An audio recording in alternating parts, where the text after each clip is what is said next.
Hi, it's me again with Corel Draw Tips and Tricks. I just did a video on this, and after I walked away from the computer, I thought, it'd really be better if the squares got progressively bigger. The first person that I'm copying this from just did it like this. He actually had a few of these squares missing. So I started thinking, and so if you didn't watch the first one, how we got to this point, I just drew the same lines like we did before, but I'm going to hit B, and that put those lines right at the bottom of the page. And now I'm going to take this one and hit the plus key and move it up. Now I've got two, so I'm going to hold down the shift key and select this one. And I've got my Blend Docker open. It's under Windows Dockers in Blend. No, it's actually under Effects. 7 times. I've got my acceleration set just a little bit. And I'm going to hit apply. And what that did, it went from really little movement to a big movement. So now we're going to do the same thing we did previous. I'm going to group this together, Control G, and I'm going to use the Smart Fill tool. I'm going to set my nudge factor back on 1/4 inch like it is. Whoop. And I'm going to take the Smart Fill tool. And this time I'm going to fill in the little blocks because they're the ones that are going to get bigger. So I'm going to skip that first one. So if you see this one's little bit bigger, a little bit bigger, a little bit bigger. So I'm just doing every other one. And then this will get real big, except for I need to do some things first. So what I'm going to do, I'm going to just delete those for a second because I forgot to break the blend apart. Because if we don't do that, it'll affect all the lines. Now we can group it together. I left out that step.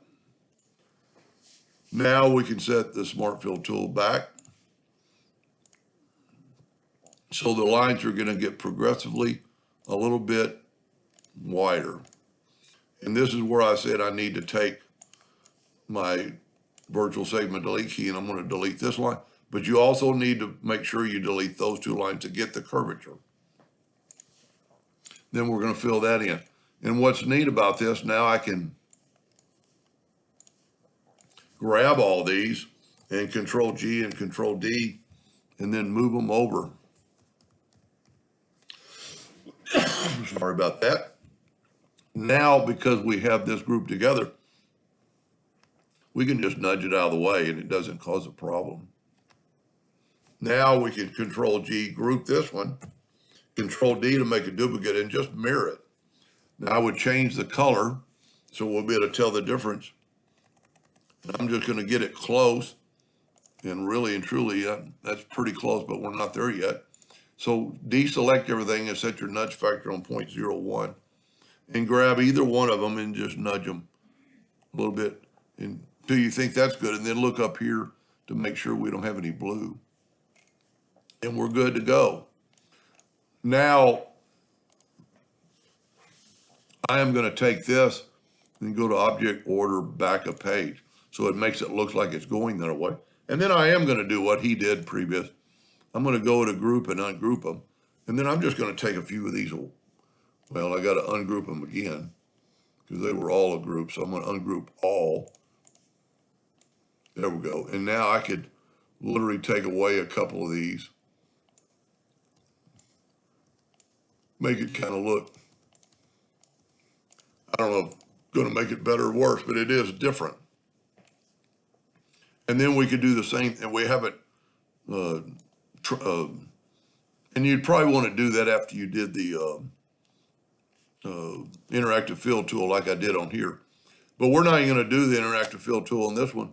We're going to go ahead and group these together, Control G, hit P, put it in the center of the page, draw a square or rectangle, and fill it in with yellow, and then go up, fill it